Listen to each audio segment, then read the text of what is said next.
All right, welcome to today's episode of Infinity Training. We have two very special guests, two exciting, dominant, powerful agents. Kevin Long and Becky Parker will be joining us. We're going to talk about listings. We're going to have a few questions from me, then we'll have a few questions from you, and then we will go about our business in a much better, more efficient way because we will be powerful agents, even more powerful than we are. So if you want to mute yourself, unless your name is Becky or Kevin, let's do that, and we're going to get right into it. So thank you guys first for coming on here. We're going to spend about 30 minutes with you, and I'm really excited. Number one, if somebody wants to transition out of being primarily a buyer's agent and wants to get into being more of a listing agent, what kind of tips, advice, help would you share with these folks? Whoever can, whichever one of you. Ladies first. Let's go with Becky. Okay. Actually, I left some things on my desk that I was going to share. But anyway, if I was to want to get more listings versus, just working with buyers, it's always good to have listings. Listers last. So one of the things that I think is really important to do, and I've talked about it before and had training on it before, is target marketing. I feel like when you market yourself to a specific area or a specific neighborhood, there's an intro letter you send out, you canvass the neighborhood, and then you mail them monthly. You soon become kind of like the neighborhood expert. And once your sign goes up and then you've sold one, plus you're mailing them every single month and they see that postcard, which you can partner a town bank or whatever, then they start to call you, and it's like an automatic way to get the listings because they then know that you're an expert in the area and you keep selling in there. So that would be one of mine, and then also expireds. How long does it take, Becky, in your experience, how long does it take to get the momentum to become that neighborhood expert and target, from the time you start targeting to when you see some results? So you need to have at least 250 to 500 homes in your target market. And it is something that does take a while. It takes 6 months. I mean, you never know. It could be quicker. Actually, I had an agent do it, and they got a call just off their letter. Come out of my house. I want to sell it. I need a market analysis. So anyway, but with any given thing, consistency pays off. So the more you do it, the more repetitive you are, the sooner you're going to get results. But yes, it definitely, you can't give up after 3 months or 4 months and you haven't gotten a phone call, nothing's happened. You are planting the seeds and they will grow. Good deal. Kevin, now, I know you started out primarily working with buyers, so you've actually really sort of made this transition or in this transition right now. What are some of the things that you've done that you found effective? I think a lot of it is just market knowledge overall. I mean, you have to be able to talk knowledgeably about the areas you're interested in. I think it is good, like Becky talked about, having that targeted market. You need to know where you want to be, where you want to go with it, and really do a deep dive into it. And, I think a couple people are good examples of this. Big Z is one. He said, I want to be the Ashland guy. I want to be, the Montpelier guy. And he is the expert in that market. And he doesn't really care about anything else. There's pros and cons. I like to, there's a lot of cool parts of Richmond and getting out there and learning the spaces and knowing, what neighborhoods are where, and, being able to talk about, a lot of prep when you get a potential listing coming on. You got to know everything about, the neighborhood, the area, location, where the schools are, what schools they are in, where the local shopping is, how far away are you, what were, the house that sold 2 streets down, what did that sell for, last year? It's really doing and following it and keeping up with what's coming on the market and seeing trends. So it's just a lot of knowledge is what I've seen help me out a lot. So it's almost like doing your homework, right? You gotta study this crap, right? Mm-hmm. Yeah. So how do you do that? What was the process? Well, I like to take a lot of open houses is a good thing to start on. So if you find a good house that maybe an agent in your office has that you can go hold open the upcoming weekend, before that you hold that open house, you go kind of canvass the neighborhood, maybe go, drop flyers in mailboxes. Hey, I'm gonna be having an open house here this weekend, something with your face on it that they can see and you're putting out there for them. So going and doing that, and then doing a lot of the research on it. Go preview the 5 closest listings that are out there and see what's around it. That way, when people come through the open house, you know what you're talking about. There's a lot of times people walk in open houses, or I've been through open houses with clients as we're out seeing houses sometimes, and and the agent doesn't really know what's going on with anything. They just kind of like, hey, sign in, and then they don't do anything with you. So just kind of being that expert when you're going around with open houses, you can do a lot of stuff off of that as well. Yeah, I guess the whole bottom line is being able to speak intelligently is going to have you be perceived certainly as a market expert, and just, you know, knowing some simple facts. What's sold, you know, what are the trends in the area, what schools are there, what are the amenities of the area, you know, that certainly sets you in a position to be that market expert. So I think but your answers sort of are parallel one another, and are a good start to help somebody make that transition. Next question I wrote down is, so what would you say, like the best ways, you know, other than like what you just said about targeting marketing, what are some other good ways to prospect for sellers? Like if we had a challenge to you guys and I said, all right, we need you, we're going to have a race. Who can take 4 listings the fastest? What would be some of the things that you would start doing to prospect for sellers? Well, in my case, I would definitely just start calling all of my clients, all my past clients, asking for referrals, seeing how they're doing. Maybe the ones that I sold their house 3 or more years ago, call them, let them know, like, hey, do you have any idea what your house is worth? Because I can let you know, and interest rates are great, and it's a great time to move. And so yeah, starting with my sphere of influence for sure. What if you don't have any past clients? Some of these folks on this and listen to this, they don't have any past clients. They're new. What would you do? What would you do then? Well, besides what we've already mentioned, I mean, just still contacting your friends and your family and everybody that you know, and let them know, hey, if you know anybody that owns a home that's thinking about maybe moving, even if they aren't ready yet or they don't, that's the biggest thing, is people maybe have a desire to maybe move, but they don't know what the next step is. So I always encourage them, let me come over, let me tell you what your house is worth in today's market. It'll help put things in perspective and see if it makes sense to move right now. So try to get listing appointments through your friends that have friends, or tell them you're looking for people who are thinking about maybe selling. Maybe they said they want to sell in the spring. Well, let's get a really good game plan now. So just really educating your friends and your family and your relatives or coworkers or past, anybody, what you do, and try to get appointments that way for sure. Kevin, how about you? What would you do if we had this great listing race? What would be some of the first things you'd do? I mean, very similar to Becky. If it's calling, your COI and letting them know, and just something I try to do is have specific asks.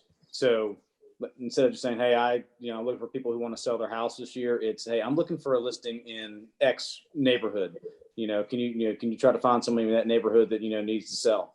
And a lot of times what will happen is, hey, I couldn't find anybody in that neighborhood, but I was talking to somebody else, and they have a friend who's in Z neighborhood, and they are thinking about selling. So a lot of it's that specific ask. You just give a very general ask to people. It's a very general question. They don't think nothing of it, but you give them something very specific, they kind of zone in and think about that, and it's more on their mind from my my experience and what I've seen. That's a great point. Rather than just saying, hey, who do you know that's looking to buy or sell real estate, getting a little more specific with it, and maybe triggering something specific in their memory. That's excellent. Yeah, especially if you have those. Yeah, I was gonna say, especially if you have those neighborhoods where you're trying to canvas and you're sending mailers to, let people know and talk about it. The more you put it out into the universe, the more it comes back to you. Yeah, Kevin's so right. And I had someone who wanted to be in a specific townhouse community. So my call and I put together a postcard stating, I did have a cash buyer to buy your house in your neighborhood, and ended up getting a call that way. So like Kevin said, just saying that you have somebody looking in a certain price range, target, what you're looking for, and maybe it'll happen. Yeah. Something just popped into my head that I wanted to ask you. Are there certain neighborhoods, like if we're really looking to get into some neighborhoods, are there certain criteria that you would choose a particular neighborhood? Like, how would maybe you're familiar with it, or maybe you think there's more possibility of a turnover? How do you choose that particular neighborhood to target?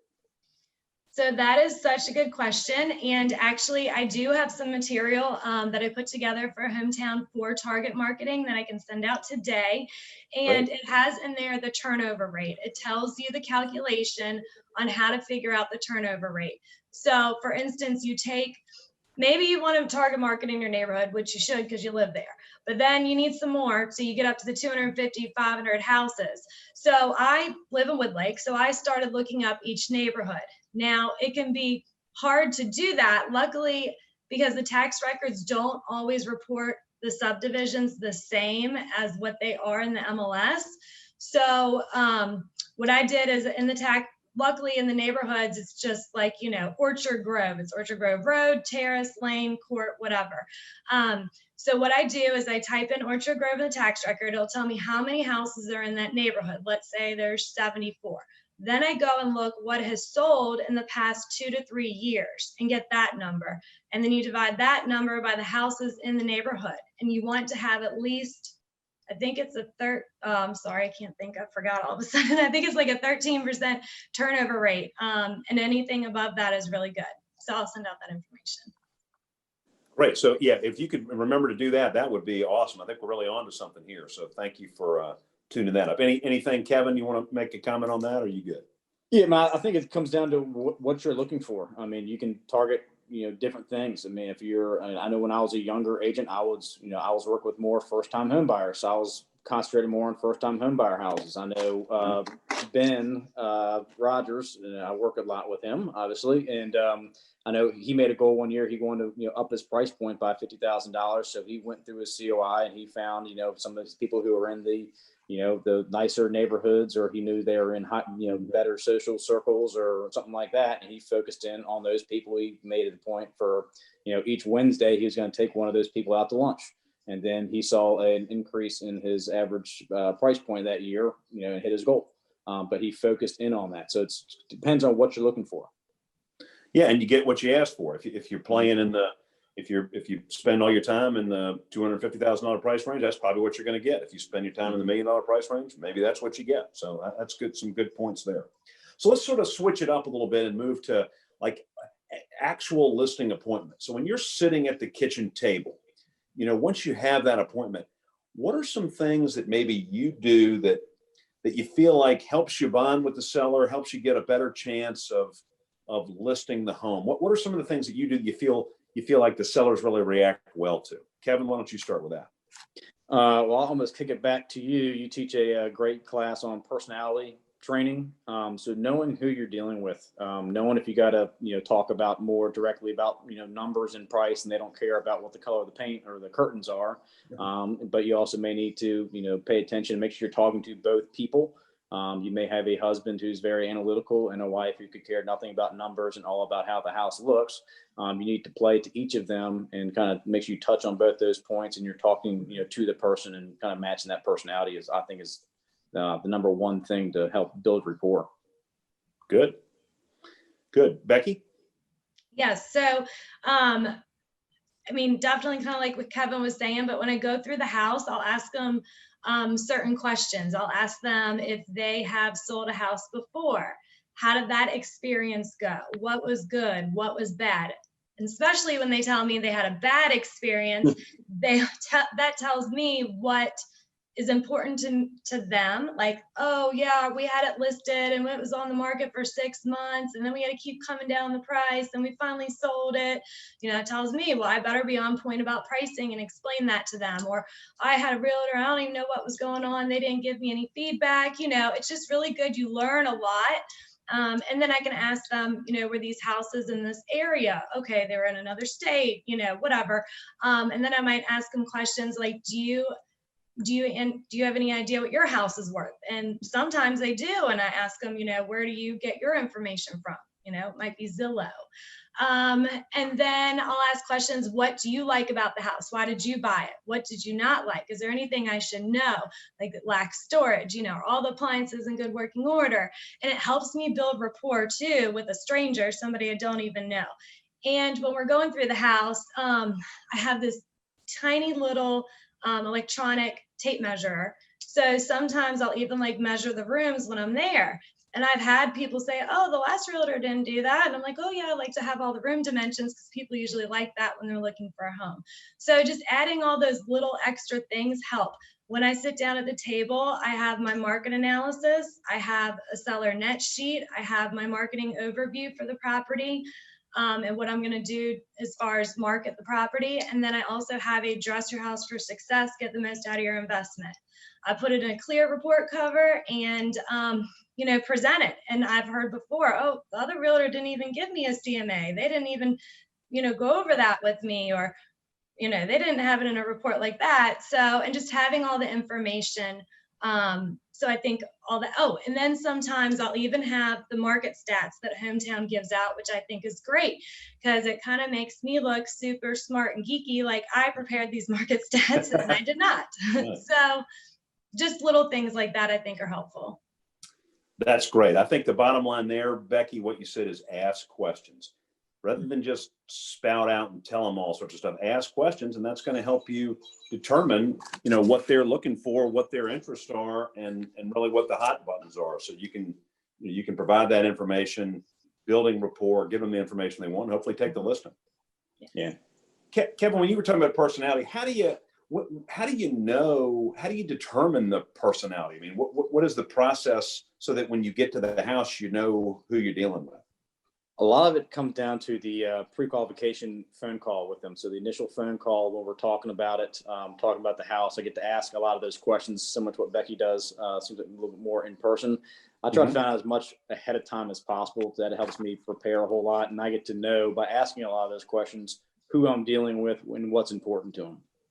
Okay. Yeah. So you can't just walk in blind and sort of wing it. You got to try to get some information up front and ask some pre-qualification questions. For those of you that maybe don't know what those might be, if you look in the Infinity training manual, there's a pretty good pre-qualification script there. But basically, you just through talking to them, I guess, Kevin and Becky, you can try to figure out what their hot buttons are, who they're, what you think they might get excited about, and what kind of personality you're dealing with. Yeah, I mean, you ask them just basic questions as you're, kind of going through. I had a phone call with a new buyer this morning who just called up, referral from a past client. And as I was kind of pulling up a house that they were interested in, I asked them, what they did for a job, what price point, how many kids they have, how long they've been married, how do you know my past client, and kind of get to know them a little bit that way. So I was able to find out that, married, 5 kids, used to flip houses in New York. Knows what he's doing, and he's going to be a good buyer and a seller. And I'm able to find out a lot from him just based on what I know from my previous client. And then, just for my initial 10-minute conversation with him, I was able to figure out a lot about him and his wife. Yeah, and that way you'd handle that person a lot different than if it was if he was an actuary at an insurance firm and went to MIT and it's a little different kind of a player. Yeah. Okay, that's good. I got one other question sort of regarding after you move on from the kitchen table, or maybe even you talk about this while you're there, but when you talk about marketing, what are some great ways in today's market to really get your properties to stand out amongst, even though there's not a ton of competition, there's still competition. How do you get your properties to stand out? And then how do you use your marketing platform to get sellers excited about working with you? Yeah, I know, Becky, it sounds like you have something similar too, but we have what we call preparing for battle as part of our marketing plan, which goes down a list of, hey, we need to clear off the countertops or only have certain things on there, what you need to do for each room, what you need to pick up the stuff off the closet floors and the closets look bigger. We may need to, remove rugs. We kind of have a checklist of things to go through. What I've seen in the market is everyone loves HGTV. People want to see it like HGTV. So you may need to put an extra, a coat of paint on the wall or something like that. And we'll go through as we walk through the house and give people suggestions to make sure we follow up with them. We email them what we call, preparing for battle. It's an email kind of with the positives of the house, potential objections of or positives, negatives, and potential objections that buyers may have about the house. We kind of go through how to attack those and get the house ready to go for the market. Sometimes it's a lot, sometimes it's a little, sometimes it's, hey, we need to spruce everything up. Other times it's, hey, don't touch a thing. We're going to sell this thing as is because it needs a lot of work. Right. Yeah. Becky, how about you? What are some of the marketing little tricks of the trade that you like? Well, I agree with Kevin 110%. And I love to, bring in my contractor and, help them, because part of it too, they're just overwhelmed. You've told them, what their house is worth. They don't know where to start. Plus they need to find a house. I obviously tell them I'm not going to make you homeless, but we can't really be going to look at houses without your house being ready. We need to have it ready. And possibly, quite frankly, on the market and under contract. So we're more competitive when we try to go to find a house, and we would get our buyer to do a rent back.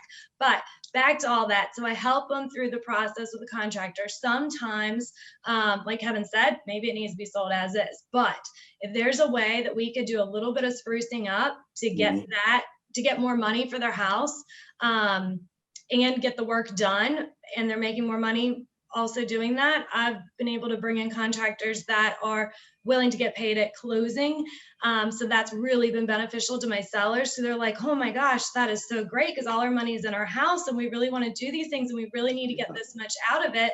So yes, that's great. So that is very helpful. Boy, what a great point. I mean, to be able to, some people just don't have that cash. Everything's, like you said, in their house, and to be able to get paid at closing, that's something to sort of keep in your quiver and try to find some contractors that'll work with you on that. That's good. Or is there anything like with social media? That's the big thing now. I see agents, it seems like all they want to do is be on social media. And I think that there's certainly a place for that. Are you marketing properties on social media, and how intensely, and what platforms are you using? Becky, start with that one for me. Okay, so yes, I definitely use my fan page. I'll post the listing for sale, and market it also on other websites. And I do feel like it helps, because then, I have clients who actually will take my listing and share it on their page, to maybe somebody they know that's looking to buy a house. So it definitely doesn't hurt. I actually have been able, or one time another agent in the office said, I want you to sell my house, find me a buyer. I'm like, I don't have a buyer. And I was able to share his house, and one of my clients tagged her cousin in it. And then he ended up buying the house, and I got a buyer out of nowhere. It wasn't even my listing. So that was kind of off subject, but yes, I think it's good to target market on social media. And also as well, we have these single property. I had a recent seller who is very into websites and just like her own website for her listing. And actually, we can do that with Town First has the Total Expert, and you can do a single property listing platform to advertise and expose the house that way as well. So that's cool. Yeah. Kevin, what about you with social media? We you and I had lunch together yesterday. We talked a little bit about that and some of the things that you were telling me that you felt like were good. And then maybe there's some ways you could maybe get yourself in a little bit of trouble with social media. You want to touch on that a little bit? Yeah, so I do very little personally on social media. I don't do, a whole lot for business or personal reason. I just don't post much. I think there's just a lot of risk. You say the wrong thing to the wrong person, and you can get you in a whole heck of a lot of trouble. And I think it's a giant time waster, because once you get on there, you end up getting sucked in, and now you're scrolling and you're not working. So I personally try to stay off as much as possible. That being said, we have Dawn Pachaco as our client care coordinator. She does all of our posting on Instagram, Facebook. I'm not even sure what else, because I don't do a whole lot of it, but it is out there. We do market the properties, and we do get some good feedback on it. Is it the end all be all in real estate? I don't think so. But I think it is a good tool to get that stuff out there. And I use my Facebook more to scroll when I'm on there to see what's going on with clients. I try to make sure I'm friends with all my clients. It's a good reason to write notes to people. Hey, I just saw that you had a baby, or you just got married, engaged, divorced. I mean, it could be anything. Check in on people. Could be going through a hard time on something. It's always good to reach out and just kind of know what's going on with your clients. That way, when you have those phone calls with them, you can check in and say, hey, I saw recently that you had a great day at the park with your wife and kids, and the kid fell in the pond or something. I mean, you can do anything, and it's a good point of contact for people. But try not to get too sucked into the, bogged down in it. I think posts and all that stuff are great, but just make sure you're not getting your entire day taken away to make the perfect media post that gets scrolled through and liked for 2 seconds, and they're on to the next 300 things as they scroll. What do you think the message, like, what do you think that most people that are agents, when they post on social media frequently, what is the message that maybe that they don't intend to convey that is conveyed to the public? And what message should be, what should you try, if you're going to use it, what should you be trying to convey? Do you sort of understand that question? Yeah, so I think it's you don't want to be too boastful about, hey, look at this, or I spent the whole weekend, I wrote 5 contracts and sold 5 houses. It's more, I try to share it when I post stuff. It's hey, it's a picture of my clients. It's not of me, or look at me, or here's everything that I got going on. And because sometimes it comes off as I'm too busy, or can be overbearing, or hey, I don't need to. Right. I don't need to send Kevin any business because he's obviously doing well enough. I'm going to go with somebody else. Right. So there's a double-edged sword to it where you got to be cautious of. That's good. Becky, any comments on that? Well, I think it's helpful, but two of my other newer agents, younger agents, I found out you can go on to like Etsy and get this layouts for advertising your pictures and cursive writing and all this kind of fancy stuff, and it just makes a very nice image. It catches your attention, and they've been using that as far as for an open house or listing or whatever, and I think it catches your eye because it's not the normal, like, here's the MLS listing link or whatever. So yeah, so trying to make it a little bit, if you're going to post, flash, try to make it stand out by having a little bit more class and correct. recognition. So that's cool. All right. Yeah. Well, I was going to make one quick point on that too. Just because there's, in real estate, there's a million different ways to go about it. And like I said, Becky's got a lot of success with the things she does. And I don't put a ton into that because, the way my numbers, when I review them at the end of the year, I think I had, 2 or 3 people contact me through online sites when I bought houses. And it's just a different way and different, way of going about and doing the business and what you spend your time on versus not. And it works, really well if you put the time into it. So there's different ways to go about it. So you don't get, pigeonholed into doing one thing. You can be, a lot of social media or very little. It all depends on if you're just going to work and doing the stuff every day. well, and I think that's a great point, and I appreciate you bringing it up, because that's what we're trying to do is bring to our company, to Hometown Realty, different perspectives. That's why you're here and Becky's here, and it's not just me, it's not just Mike, it's not just whomever telling you what to do. There's more than one way to do this, and there really is no exact right way and no exact wrong way. The more different perspectives, you find what works for you, and that's something that you like and that maybe you love doing, and that it's fun for you, and then that's going to make it easier and more exciting for you, and you're more likely to do it, and hopefully you find success with it. So that, I thank you for bringing that up. We're past our half hour, but I want to bring in, let's see how many, we don't have a ton of people on this live, but does anybody have any particular questions for Becky or Kevin? I have one more that I can ask, but if somebody else has a question, we'll open it up for just a second, and feel free to unmute yourself and ask the question. And if nobody does, that's okay. So the last question I have is, what about, do you ever turn down a listing? I mean, when, for the people that are listening, is there ever an appropriate time? And is that part of becoming a better listing agent, or maybe something you'd never want to do? Start with you, Kevin. I haven't turned down very many, but I have, held my ground on a few commission ones that I was okay to, give up just because they were, beaten up for commission. And I said, that's just not the way I work. And, you can use all the lines, but I can't negotiate for you. Now on my own commission, how am I going to negotiate your house sale? There's a number of them. But I've lost a few because of that, or not taking a few just because they want to do it for extremely cheap. I'm not doing. I'm going to earn my commission on it. And I've had some where it's not a great fit, or we were way off on what the price was, and it's one of those things. Right? Some people I can tell, it's like I can't take, you want your house listed at, $100,000 more than it's worth, and I can tell you're already a very detailed, paying person. I'm just gonna remove myself and wish you the best of luck and go try to find someone else I'd rather work with. I mean, I would say basically, Becky, how about yeah, I would say basically the same thing. If a seller wanted to list a house, obviously way too high. I mean, one of the things I always say is I'd rather, and I can't convince them for some reason. Usually I can, but I guess there's situations where you can't. And also maybe another agent said they were going to list it at this price. And so I let them know that we all look at the same information, but I'd rather turn you down now than let you down later.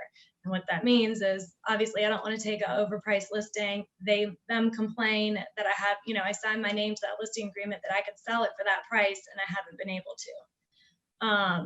So that's one of them. And then the other, again, likewise with commission, I mean, they should, I let them know that I'm a full-time agent with full-time service. And I ask them, what's more important to you, what I get or what you get? And they're like, what I get. And I'm like, okay, well, let's go over what you're going to get. And we go through the numbers and do the net sheet.